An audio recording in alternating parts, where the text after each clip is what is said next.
tá aqui num papo cabeça, tomando um vinho e falando sobre como é a vida do imigrante aqui em Portugal, né? Como é que a gente se sente quando a gente chega aqui. Muita gente, por mais que se prepare, tá ali o Kael, que tá, não me deixa mentir, né? Que ele foi um dos primeiros que veio pra cá, da minha família, que a gente se sente sem lenço nem documento.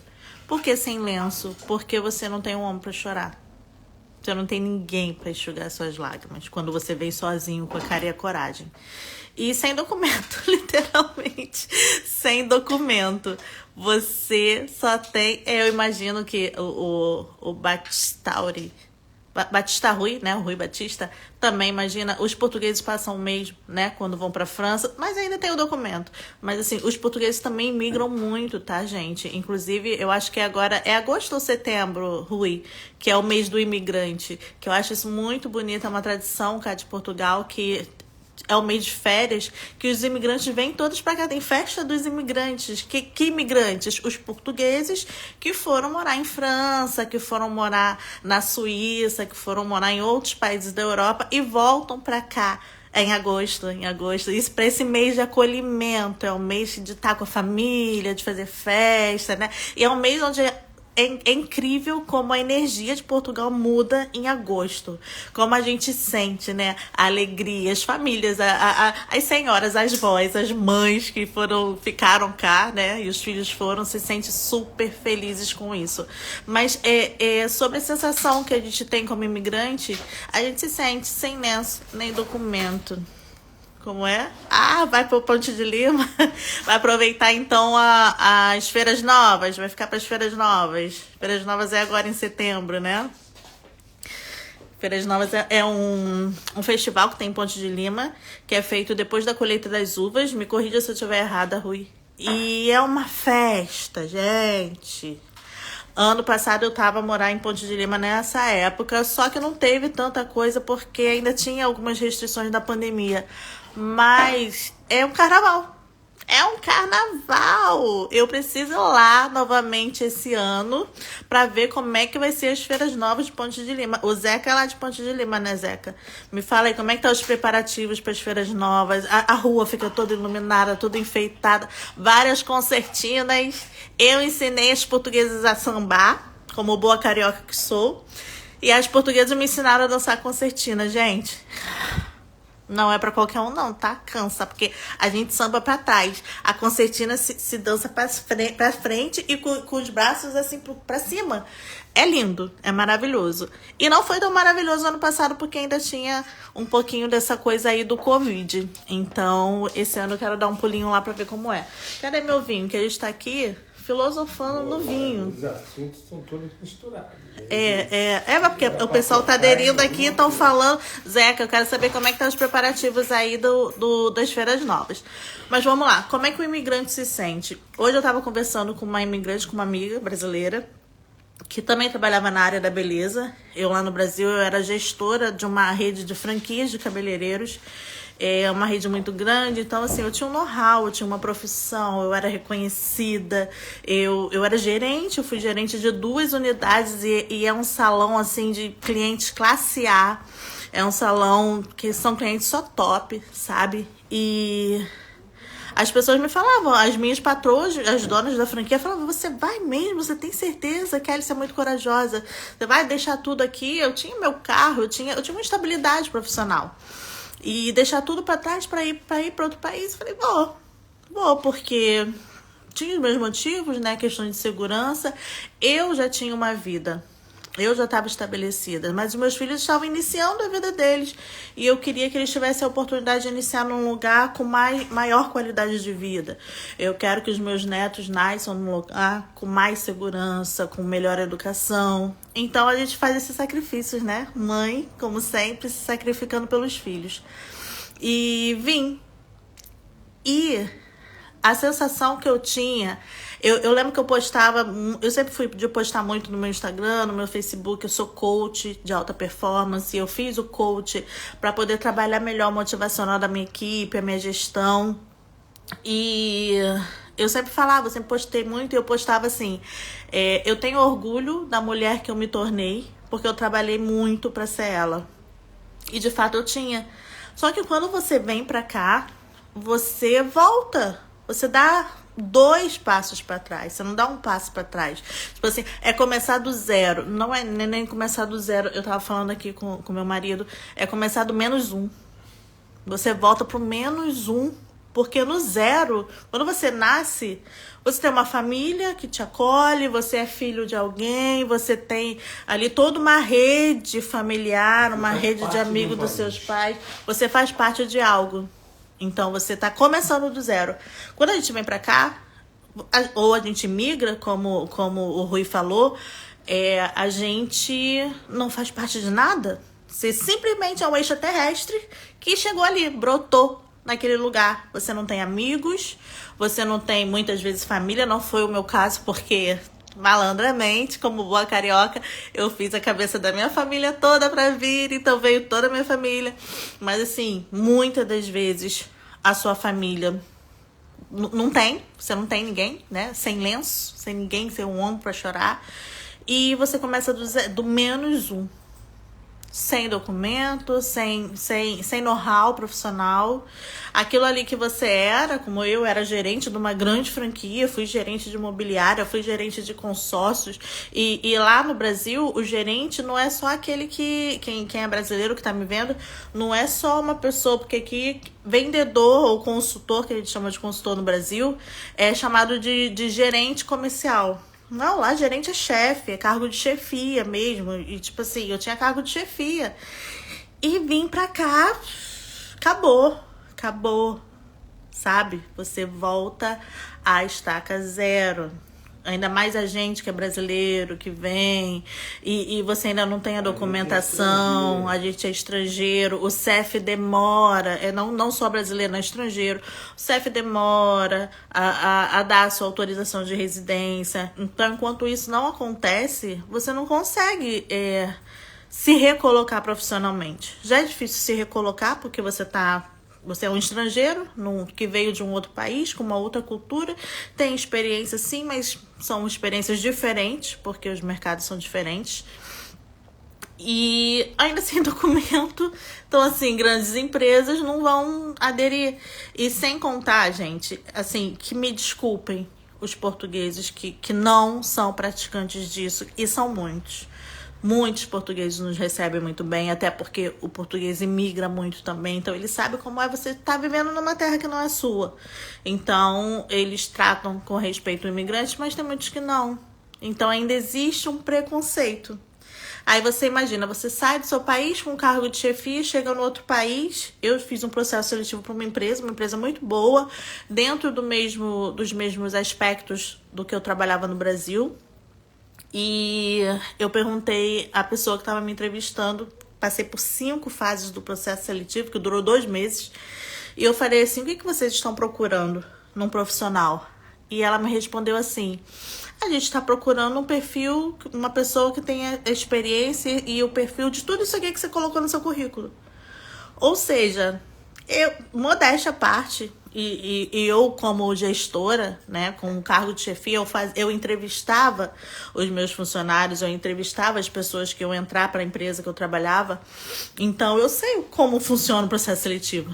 E eu era tudo aquilo que elas precisavam para aquela vaga. Mas sabe o que me atrapalhou? Na minha última entrevista, eu peguei a deixa com a coordenadora, que ela me falou assim, Kelly, como é que você vai lidar com a coisa? Peraí, tá me dando retorno. Ele ligou aqui, tá... Ah, obrigada. Ela falou pra mim assim, Kelly, como é que você vai lidar com a questão de que toda a equipe são de portugueses e você é brasileira? Porque já vieram me questionar se... ela vai trabalhar com a gente? Você vai contratar uma brasileira? Já foi criada uma certa resistência. Já vieram mais que 3 funcionários me perguntar se a nova gerente ia ser uma brasileira. E eu falei para ela que para mim não seria novidade, porque eu já cheguei em equipes montadas, equipes que já trabalhavam há anos juntos, isso no Brasil, né? Então não tinha o fator de ter uma outra nacionalidade, de ser uma imigrante.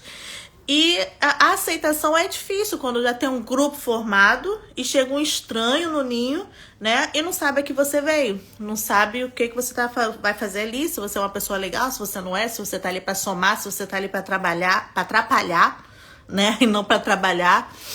Então, tinha toda essa questão. E eu falei, já lidei com isso e pra mim vai ser igual. Só que ela falou assim, não é igual porque você é brasileira e tem uma certa resistência e tal. Então, ou seja, eu pesquei ali que o motivo de eu ter sido rejeitada pro cargo, né? Porque não, infelizmente, apesar de eu ter feito 5 partes do processo, fui entrevistada pela coordenadora, fui entrevistada pela dona da franquia, fui entrevistada via Skype por alguém que estava lá em Lisboa. Enfim, passei por N processos, mas no final não fiquei porque eles ficaram com receio, porque a equipe ficou questionando. Ou seja, daí eu que não sou boba nem nada, não nasci ontem, percebi que era por questão de eu ser brasileira. Então, assim, existem essas dificuldades. Aí, voltando ao que eu tava conversando com a minha amiga, com essa pessoa que eu conheci, a gente fica naquela coisa de aquele orgulho que eu tinha, eu tenho orgulho da mulher que eu me tornei, porque eu batalhei muito pra ser ela. Quando a gente chega aqui, isso se esvazia. Porque aquela Kelly, com aquele know-how, aquela gerente, aquela coach, aquela pessoa que se preparou, que estudou, que trabalhou, que construiu uma carreira, chega aqui e vai pra estaca -1. Não é nem a estaca 0, é a estaca -1. E é muito difícil. Começar é difícil para quem vem para cá jovem ou quem migra jovem, né? E vai para um outro país. Começar é difícil. Recomeçar é mais difícil ainda do que começar. Porque recomeçar é você ter que... Você já esteve num padrão, você estava numa água quente e te jogaram numa água fria. Então, você sente um impacto. Mas eu respondi para essa minha amiga que ao mesmo tempo, você recomeçar, você já sabe o caminho. Você sabe como chegar lá. Você tem mais experiência do que quem está começando. Então, você tem uma vantagem. E a gente tem que focar na parte positiva. A gente tem que focar na vantagem. Eu sei qual é o caminho. Eu sei como é que eu chego lá. Porque eu já fui uma vez. Eu cheguei uma vez. Pode ter uma peculiaridade ou outra diferente. Porque eu tô no outro país. Mas... a gente sabe como faz. A gente tem que se autoafirmar. A gente tem que acreditar em quem a gente é. A gente muda de país, a gente muda de continente, a gente pode mudar tudo. Mas a nossa essência e o que a gente tem, o que a gente carrega com a gente, não mudou. Continua a mesma. E a gente tem que acreditar e confiar. Que ainda que a gente passe um período no deserto, como o povo de Israel passou 40 anos no deserto, né, de acordo com o Êxodo lá na Bíblia, passa 40 anos no deserto, mas não que a gente vai ficar 40 anos, né, gente? Na sofrência. Até porque, assim, no máximo em 2 anos você já tá com documentação tudo certinha. Mas ainda que você passe um período no deserto, vai chegar o momento de você colher os frutos. Ainda que você tenha que enterrar a sua semente, você tenha que arar a sua terra, você tenha que molhar, você tem que deixar dar sol, você tem que ter aquela paciência. Se você plantou, você vai colher. Se você plantou e você cuidou, você vai colher. Então, paciência. As coisas vão acontecer no seu tempo. É fácil? Não. Não é nem um pouquinho fácil. Pelo contrário, é muito difícil. Mas não é impossível. Força de vontade, saber o que você quer, ter apoio das pessoas que são importantes para você. Porque assim que eu vim, eu tive bastante apoio, mas me faltava o apoio de uma das pessoas que era muito importante para mim. E isso me abalou bastante, me atrasou na minha caminhada bastante. Mas assim, se tudo correr da forma que você se prepare para que a coisa aconteça, vai dar tudo certo. Você vai conseguir ultrapassar os momentos. Você vai conseguir voltar a ser a pessoa que você era. Você vai conseguir voltar a ter a profissão que você tinha. Você só tem que ter paciência. Paciência e emocional, um controle emocional para enfrentar as dificuldades, porque as dificuldades vão vir. Mas a gente não pode desistir. Gente, a vida é isso aí.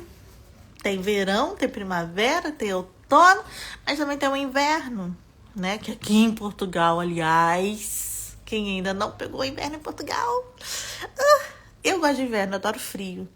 Eu até prefiro frio ao calor. Entre extremos, prefiro extremamente frio do que extremamente quente. Que extremamente frio, você bota um casaquinho, se enche, bota aí 3, 4, 5, 6, 7 casacos e resolve.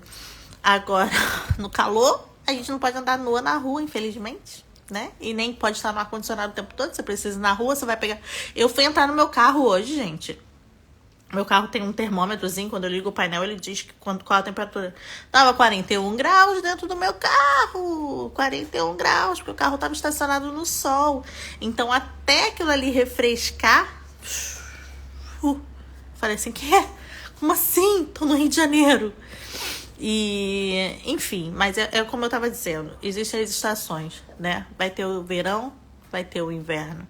A gente tem que ter resistência e não desistir. Uma hora as coisas vão se ajeitar. Se você não pirar, se sua cabeça não pirar de uma vez, você vai aos pouquinhos conseguindo se ajeitar e conseguindo voltar a ser a pessoa que você era. Voltar a trabalhar com o que você trabalhava, voltar ao teu know-how que você tinha, voltar à sua essência. Não é fácil, mas também não é impossível. Então, não desista dos seus sonhos. Continua a seguir em frente que tudo vai dar certo.